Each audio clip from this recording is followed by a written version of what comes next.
This is Kendall. I wanted my mom to make me macaroni and cheese, so I asked if I could help. And so she got me a little stool that I could stand on because as short as I am, I can't even reach the stove. So you have to boil water in a pot. As I stepped down, the stool, it slipped and I tried to grab onto something and I grabbed onto the pot and it fell on me. Due to the severity of her burns, Kendall was in the intensive care unit for 3 months and received multiple skin grafts and blood transfusions. Her family could not keep up with the mounting bills. I know the exact date, July 26, 2012. This is Michael. I was wearing a lot of Axe, Yeah, I don't know why. But I went to get a scented candle and a lighter to try to get rid of the smell in the room. And it got too close and it just spread up and just burst into flames. Michael sustained a burn that covered 44% of his entire body.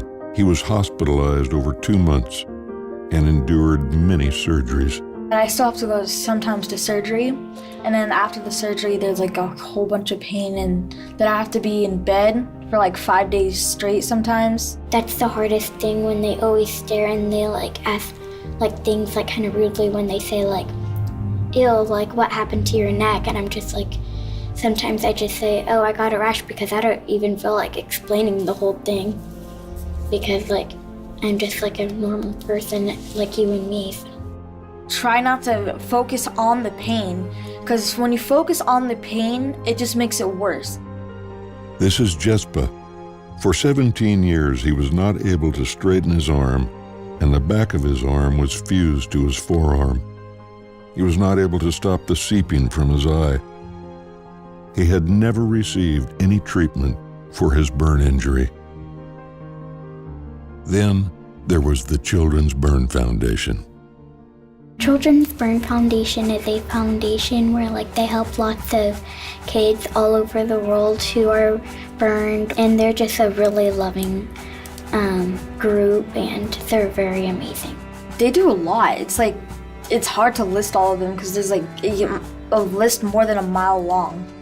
It's hard to find someone who can save your life, so Giving treatments and hope to children in need. Children's Burn Foundation really provided the opportunity to do this. They identified Jespa, they set up a home for him to come to, they brought him over.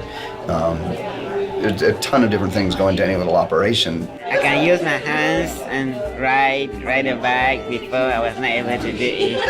Thank you for giving me my joy. I can never imagine. Thank you so much. Giving support to families. We didn't know how much good care there was out there until we came to the Burn Foundation. They're there. I can always call. If I ever need anything, I can depend on them. Giving opportunity and belonging. What we are doing today is a surf camp, so it lets the kids be able to interact with other kids who have been burned and are going through the same things with them, and to be able to forget that they've been burned and to focus on having fun. oh, let's go to burn camp, let's go.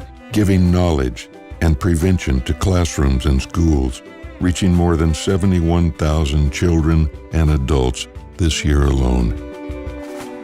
Giving back stolen joy. Just seeing how they react to themselves and around each other and with me, and seeing how they grow each year, and it's I don't know, it's so rewarding. Giving music to Jespa, giving cross country to Michael, giving cheer to Kendall, giving confidence, a childhood, a future. I want to be a burn surgeon when I grow up because then I could help other people the way that they helped me. I just feel like I'm a kid that has a few scars, and it just doesn't bother me. I feel like a normal kid. I just spread my wings and fly, and I do the best I can do. Giving new hope to 71,000 children and their families. This is the Children's Burn Foundation. I feel normal because they did that for me. So. Thank you.